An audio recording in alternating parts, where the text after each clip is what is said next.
última terça-feira, a Agência Nacional de Energia Elétrica, ANEEL, aprovou reajustes tarifários de energia para 13 distribuidoras, todos acima de 9%, podendo chegar a 24% conforme a distribuidora. Bom, segundo a ANEEL, o que mais influenciou no reajuste foram os chamados componentes financeiros, principalmente relacionados à aquisição de energia e ao risco hidrológico. A gente sabe que a nossa matriz é muito presa à questão da hidrologia, do volume de águas para a produção de energia elétrica. Muito bem, sobre o assunto nós vamos conversar com o professor Pedro Luiz Cortes, livre docente, professor da ECA e do PROCAM, Programa de Pós-Graduação em Ciência Ambiental, do Instituto de Energia e Ambiente aqui da USP, coordenador da Rede Internacional de Estudos sobre Meio Ambiente e Sustentabilidade, além do canal no YouTube O Ambiente a Nosso Meio.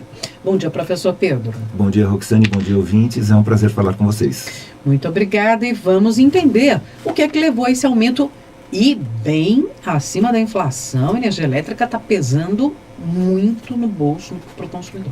Se já não bastasse, a gente está com a tarifa, tarifa vermelha, bandeira 2, patamar 2, bandeira vermelha, patamar 2, vem mais esse aumento. E a escassez hídrica, ela foi apontada pela ANEEL como principal motivo dos reajustes das tarifas praticadas pelas distribuidoras. Importantes reservatórios continuam com volume baixo, como é o caso de Furnas, que está com 25%, Serra da Mesa com 19%, Sobradinho 29%, e usina Bento Munhoz com 20%, só para citar algumas, E quando os reservatórios apresentam volume reduzido, a geração termoelétrica é acionada e ela tem um custo muito maior. Mesmo praticando a bandeira vermelha patamar 2, que representa a tarifa mais cara, a ANEEL considera que há um passivo acumulado desde o ano passado que não foi coberto por essa tarifa mais elevada. Então, quando ela projetou essa tarifa mais elevada, ela fez uma previsão de que 95% das situações seriam cobertas pela elevação da tarifa. Mas o cenário crítico, segundo ela, da falta de chuva, superou as piores expectativas, gerando um déficit de arrecadação do setor. Ou seja, a gente acabou utilizando mais energia termoelétrica do que originalmente previsto, tendo em vista aí a forte estiagem que se estendeu ao longo do ano passado e até metade desse ano, em diversas áreas aqui da região sudeste e centro-norte do país.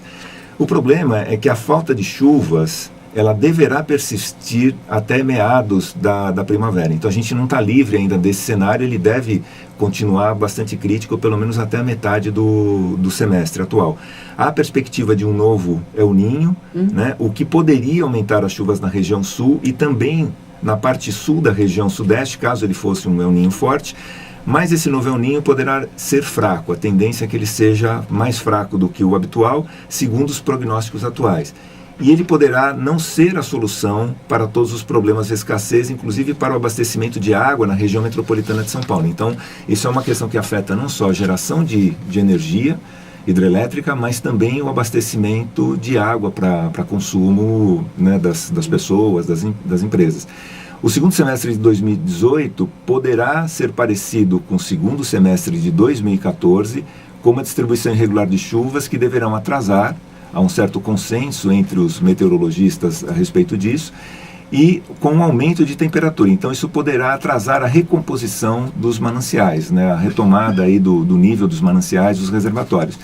E é importante considerar que o aumento de temperatura, ele deverá ampliar a demanda por energia elétrica devido ao maior uso de aparelhos de ar-condicionado. Foi algo que a gente já comentou aqui, que o nosso consumo, o pico de consumo, ele tem se manifestado mais durante a tarde, mudou, por conta do uso intensivo dos aparelhos de ar-condicionado. Em resumo, nós não temos nesse momento um cenário favorável para abastecimento de reservatórios e mananciais nas regiões sudeste e centro-oeste para o segundo semestre. Isso quer dizer, aquele fator hidrológico, ele deve continuar pesando. Ele deve persistir pelo menos até meados desse semestre, e há a perspectiva, infelizmente, de que ele possa se estender pelo segundo semestre praticamente como um todo, tendo em vista que as chuvas de primavera, elas deverão atrasar esse ano.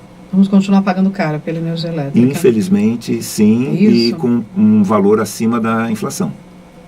Um reajuste acima da inflação. Que pesado, né? Que pesado isso, apesar da inflação estar baixa, não adianta nada, né? Porque alguns componentes pesam no isso bolso, reforça aquela velha receita, né, do cuidado que a gente tem que ter com os nossos mananciais, com as nossas represas, né, na preservação das matas ciliares, preservação de nascentes, evitar despejo de poluentes ou de efluentes sem tratamento, ou seja, cuidar da saúde ambiental dos reservatórios, dos mananciais, porque dessa forma eles ficam mais resistentes a eventos climáticos mais extremos. É como uma pessoa. Se a pessoa está bem de saúde, ela vai resistir melhor a uma possível infecção.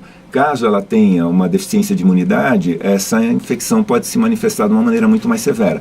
Com os mananciais, com os reservatórios, praticamente a mesma coisa. A saúde ambiental deles é fundamental para que a gente possa atravessar esses períodos com um pouco mais de tranquilidade.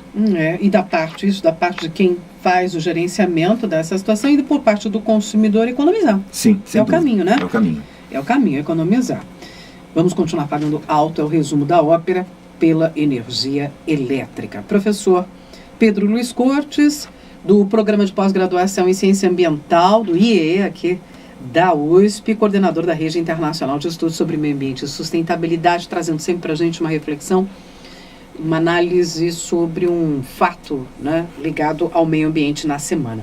Obrigada, professor. Eu que agradeço, um bom dia a todos. Até a próxima. Até a próxima.